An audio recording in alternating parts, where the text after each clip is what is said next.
હવે બનાસકાંઠા બાદ વાત કરીશું સાબરકાંઠાની। સાબરકાંઠામાં પોશીનામાં કરા સાથે ધોધમાર વરસાદની શરૂઆત થઈ હતી। વિજયનગર અને આસપાસના વિસ્તારોમાં વરસાદ વરસ્યો હતો।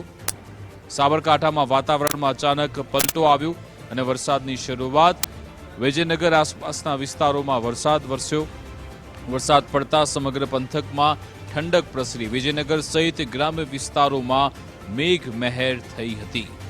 આ તરફ સાબરકાંઠાના પોશીના, દેલવાડા, આંબા મહુડા, ગણેર, છોછરમાં વરસાદ આવ્યો। ગુજરાત રાજસ્થાન સરહદી વિસ્તારમાં ધોધમાર વરસાદ આવ્યો।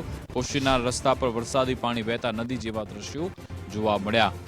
સાબરકાંઠામાં વાતાવરણમાં અચાનક પલટો આવ્યો અને વિજયનગર આસપાસના વિસ્તારોમાં વરસાદની શરૂઆત થઈ। વરસાદ આવતા સમગ્ર પંથકમાં ઠંડક પ્રસરી। વિજયનગર સહિત ગ્રામ્ય વિસ્તારોમાં મેઘમહેર થઈ। ખોખરા, ટીટારણ અને નાલચોકી સહિતના વિસ્તારોમાં વરસાદ આવ્યો હતો।